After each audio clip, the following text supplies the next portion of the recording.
Welcome to Raising Daniels, Breaking Chains, Building Courage, Leaving Legacy. I'm your host, Cherie Linford, faith legacy coach and fellow mom on mission. Here we help Christian moms break free from the past, rise up in courage, and raise sons and daughters who stand strong in truth, ready for the return of Jesus. If you've ever felt weighed down by fear, control, or family patterns that don't reflect God's best, this is your space for healing, equipping, and hope. This podcast is for educational purposes only and is not a substitute for professional medical health care. Please the guidance of a medical professional when needed. So take a deep breath, grab your coffee, and let's step forward in faith together. Because, friend, you were born to raise Daniels in a Babylon world. In today's episode, we're going to talk about strongholds, understanding what strongholds are, where they come from, and how Jesus can break them. So let's get to it. Strongholds are not always loud. They are not always dramatic. And they are not always obvious. Most strongholds don't announce themselves as bondage. They present themselves as normal. This is just how I am. This is just how motherhood is. This is just how my family functions. But Scripture tells us something very different. In 2 Corinthians 10, verse 3 to 5, Paul says that although we live in this world, we do not wage war as the world does. The weapons that we fight with are not weapons of this world, but they have divine power to demolish strongholds. He defines strongholds as arguments and lofty opinions raised against the knowledge of God. Patterns of thinking that exalt themselves above the truth. A stronghold is not just a bad habit. It is not just a personality trait. It is not just a difficult season.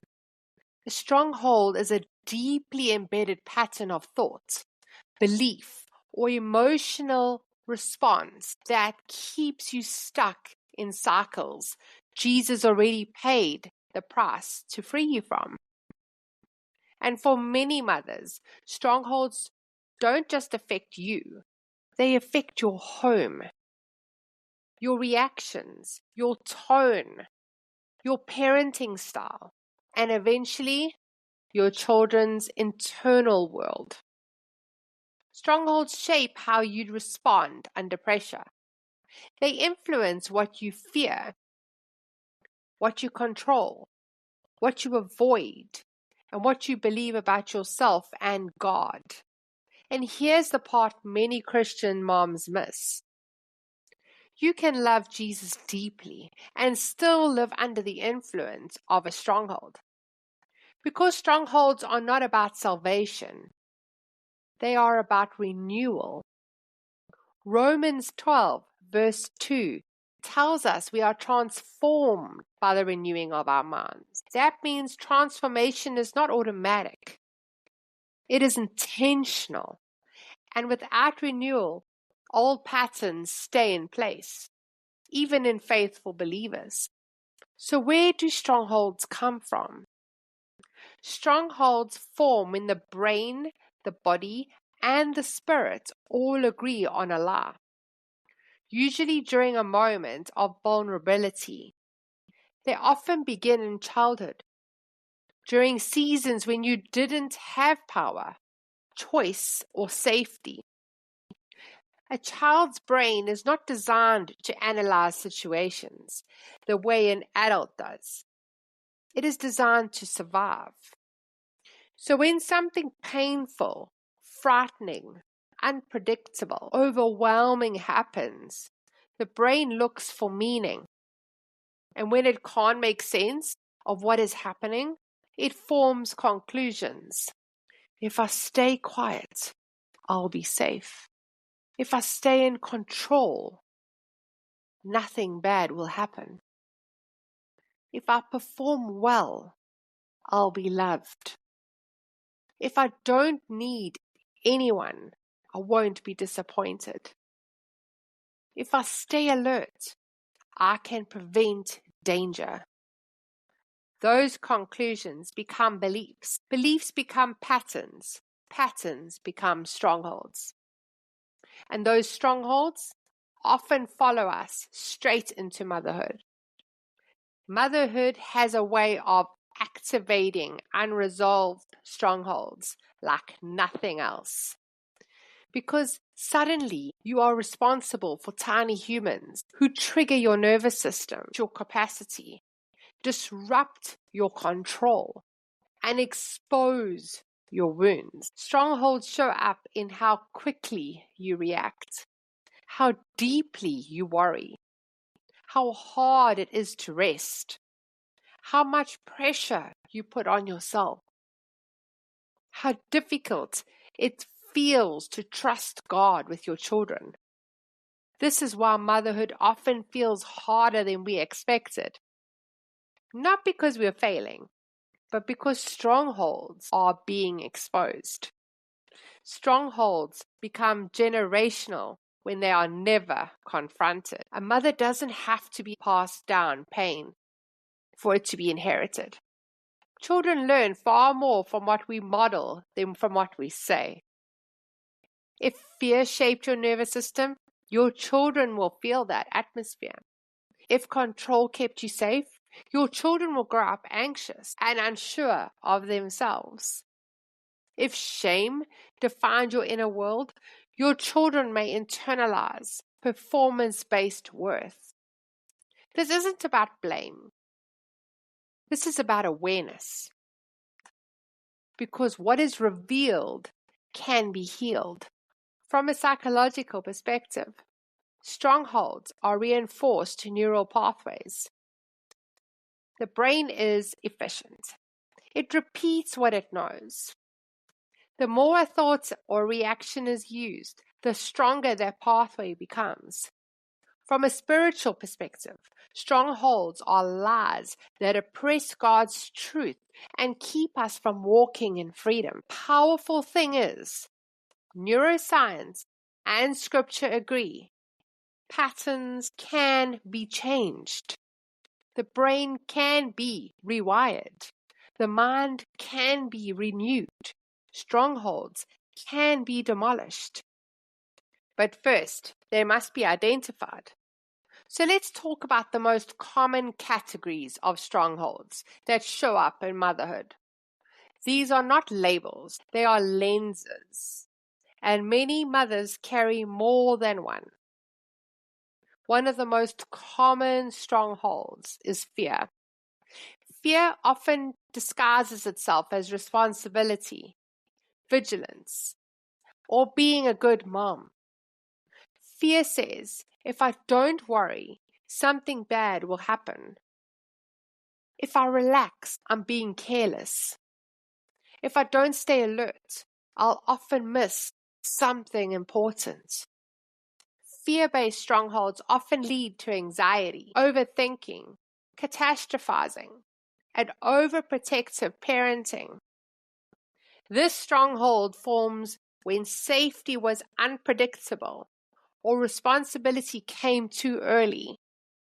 And while fear once helped you survive, it now keeps your nervous system in constant alert and your parenting roots in worry rather than trust. Another common stronghold is control. Control says, if I manage everything, I'll be okay. If things go according to plan, I can breathe. If I let go, everything will fall apart. Control often shows up as perfectionism, micromanaging, or emotional reactivity when plans change. This stronghold usually forms when chaos, instability, or inconsistency marked early life. Control becomes safety, but in motherhood, it creates exhaustion, resentment, and strained relationships. Then there is a stronghold of anger. Anger is really the root. It is the protector. Anger says, if I stay sharp, I won't be hurt. If I react quickly, I'll stay in control.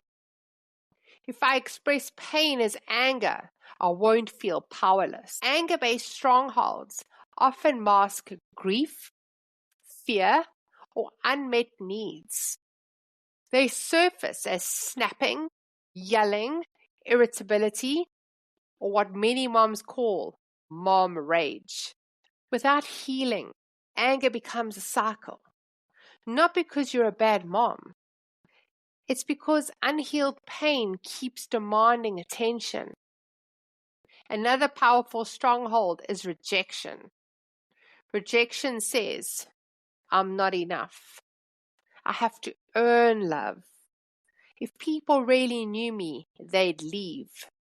This stronghold often leads to people pleasing, conflict avoidance, approval seeking, and deep insecurity. In motherhood, rejection wounds can make correction feel like failure. Boundaries feel selfish, and criticism like crushing. Then there's shame.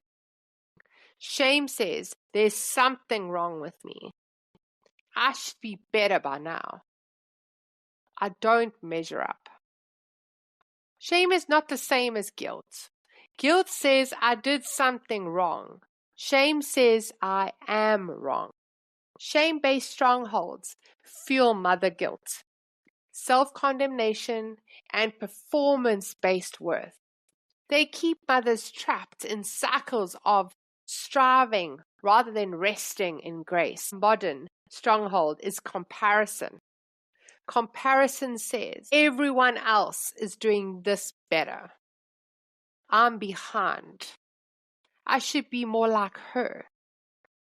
Social media has amplified this stronghold, constantly feeding the lie that other mothers have it together, and you don't. Comparison steals joy, distorts identity, and pressures mothers to parent from insecurity instead of confidence. Then there's generational trauma. This stronghold isn't just about what's happened to you. It's about what happened before you. Patterns of emotional disconnection, survival mode, hyper independence, or emotional suppression often passes silently from generation to generation. The Bible acknowledges this reality, but it also declares that Jesus breaks generational cycles. You are not destined to repeat what you inherited. Another deep stronghold is identity. Identity strongholds attach worth to roles. I am what I produce. I am needed to be valuable. I am only as good as my performance. When motherhood becomes a source of identity rather than an expression of it, burnout and resentment follow. Then there's unforgiveness. Unforgiveness says, if I let this go, it didn't matter. If I forgive, they get away with it. But unforgiveness doesn't punish the offender. It imprisons the wounded. In families, unforgiveness creates emotional distance, tension, and blocked intimacy. Another often overlooked stronghold is avoidance. Avoidance says, if I don't feel it, I'll be okay. If I stay busy, I won't have to deal with it. If I numb, I can cope. Avoidance shows up as scrolling, overworking, withdrawing, and staying emotionally disconnected.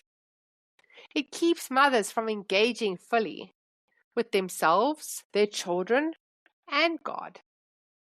Now, here's the most important truth of this episode. Strongholds are not removed by effort alone. They are dismantled through truth, safety, and surrender.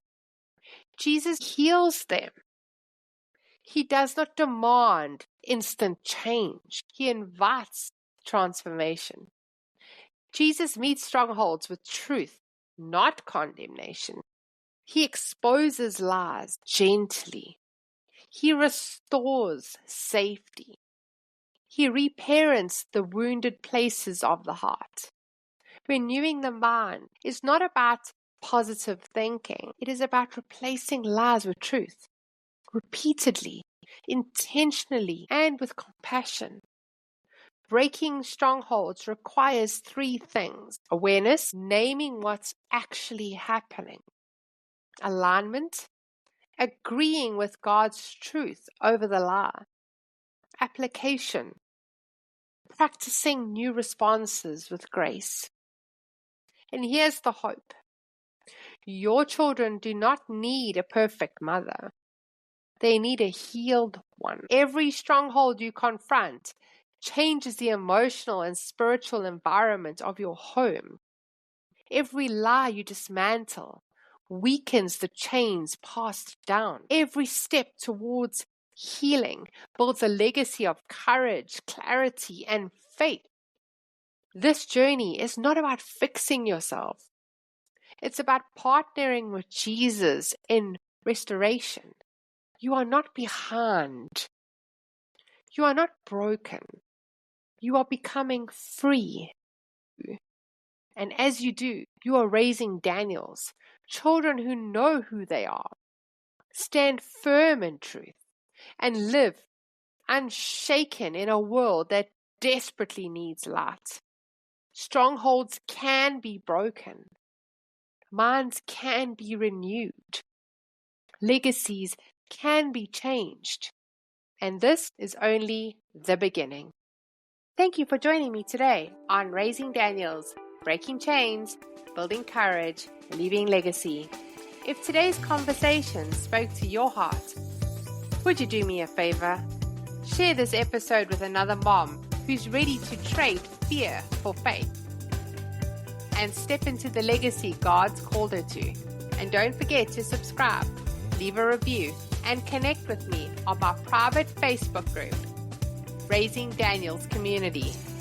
Your feedback helps more moms find this message of hope and courage. Remember, friend, you don't have to have a perfect past to raise a powerful future. Keep breaking chains, keep building courage, and keep leaving a legacy that points straight to Jesus. Until next time, stay faithful, stay fierce, and stay focused on eternity.